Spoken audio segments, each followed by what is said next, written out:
For the very latest installment in our Meet the Candidates series is the former Lieutenant Governor of Wisconsin and now Democratic candidate for governor, Mandela Barnes. Lieutenant Governor Barnes, thank you so much for joining us. Happy New Year to you. Of course. Thank you so much for having me. Happy New Year to you and your viewers as well. So let's kick this off. As I just said, you are facing a very crowded primary field. What does your path to the general election look like? Well, I'll tell you, this isn't the first crowded primary field I've had. My race for the U.S. Senate in 22, it was a crowded primary. It was actually the most expensive U.S. Senate primary, at least in the state. So with that said, it goes down to it comes back to the bread and butter. It's about talking about the issues that matter. Wisconsinites are facing an increasingly difficult time that has only gotten worse under Donald Trump. And we need real leadership to not just say Donald Trump is bad, but real leadership that's going to provide real solutions and a vision to move this state forward. That's what I'm committed to. That's what I'm dedicated to. Lowering costs on day one, ensuring that Wisconsin is no longer one of 9 states that has yet to expand our Medicaid program under the Affordable Care Act, making sure we close the loopholes that allow the wealthy to get away without paying their fair share while working class families continue to struggle. That's what this campaign is about. And we're taking that message all across Wisconsin, urban, suburban, rural, or whatever. We're showing up in areas that are represented by Republicans and Democrats alike, because this is a message that hits home regardless of who folks have voted for. Well, you know, let me ask you about the politics of this, because in 2022, when you challenged incumbent Senator Ron Johnson, you lost by 1 point. The same year, Democrat Governor Evers won his reelection by 3 points. So let me ask you, what do you say to Democrats who worry and don't think you should get another chance statewide after losing that Senate race, which many did view as winnable? Well, for sure, Governor Evers did win his reelection. And, you know, there were people who may have thought it was winnable, but I'll tell you, there was polling that had me down like 5 points the week before the race. It was the closest challenge to any incumbent in the entire country that cycle. No incumbent lost statewide. And it was the closest U.S. Senate race in Wisconsin in over 100 years. People counted me out from the very beginning, even in the primary, questioning, can he win? Can he show up? Can he make it? And I'll tell you, for folks who had that question before, if more time was spent helping win instead of asking the question, we may be in a different position. But we are here right now, and I'm reminded of a conversation I had with Barack Obama the day after my election, and he talked about the race for Congress that he lost.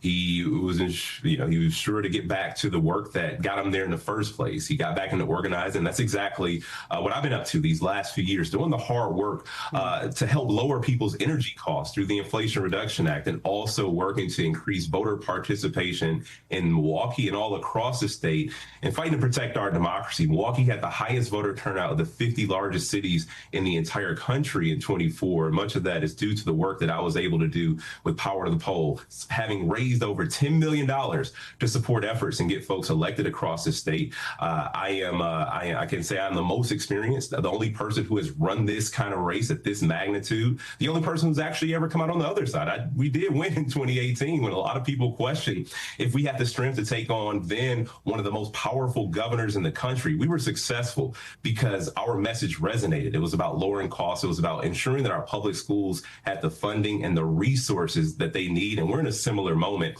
with Donald Trump as president again. And while this race won't just be about him, whoever the Republican nominee is going to have to be held accountable for standing lockstep with him every step of the way. Well, you know, I want to read you something that former Wisconsin Lieutenant Governor Barbara Lawton told the New York Times in October. She said, Mandela Barnes proved to us beyond a shadow of a doubt that he can't run hard enough and give us a winning campaign on a statewide basis. What do you say to your fellow Democrats who might be skeptical? Well, a lot of people are just finding out who Barbara Lawton is, and I'll say that she has also opposed me in 2 previous elections, and I'm not taking a single vote for granted. I'm showing up in every community all across Wisconsin. People are entitled to their opinions. I don't want to be in a position where I feel as if this is being handed to me, where people say, yeah, Mandela is our candidate, our nominee, we're going to go for it, and no questions asked. That's not democracy. A crowded primary, a large primary, a primary of any magnitude is healthy for voters to be able to make a sound decision about who is going to represent them at the top of the ticket. And I'm ready to go all across the state of Wisconsin to prove myself. I've done it before. I have zero problem doing that again. And I welcome the opportunities to set the record straight. I welcome the opportunity to make my positions known and very clear. Well, as you've referenced, President Trump did flip Wisconsin in 2024. He campaigned on things like tariffs. And I wonder what your message is going to be. Do you plan to fight the president on his policies, even though that is what the people of Wisconsin voted for? It would be easy to say every step of the way, but that's not the case. But in any instance where the president's policies have harmed the people of Wisconsin, he is going to see my opposition. With the tariffs that are doing a number on our small business owners, the tariffs that are destabilizing our rural economies all across Wisconsin, the president is going to have to answer that, and we're going to hold him to account. As of now, the Republican frontrunner, Tom Tiffany, has only made things worse by voting with the president, with the things that have caused Wisconsinites harm. His shameful vote on not extending the credits for the Affordable Care Act, which is going to balloon premiums for people all across Wisconsin, making it even harder for people to get the health care they need. In many instances, we'll see people go without health care. And unfortunately, many of those same people are going to face an emergency that could very well bankrupt them. And that is not the Wisconsin way. That's not the way we do things. We've been at the forefront of so many other amazing things, so many other amazing areas in terms of advancing this country. And I feel that it is our rightful duty to do the same once again, regardless of who's president. Let me ask you, Lieutenant Governor, with the minute or so that we have left, you've signaled support for redistricting in Wisconsin. But what do you say to those who argue the redistricting fight is really a race to the bottom? Well, look, I can tell you we've already been in a race to the bottom with these unfair maps. Our congressional delegation does not truly represent the political makeup, the political identity or interests of people in Wisconsin. It is 6-2, and we are a 50-50 state. People are being misrepresented, and it's one of the reasons people like Tom Tiffany get away with shameful votes, because he doesn't have to worry about a challenge in a general election. He only has to worry about winning a primary. And winning a Republican primary means you just have to be extreme as you can possibly be, so people will take notice and ultimately show up and vote for you because you're the only option left.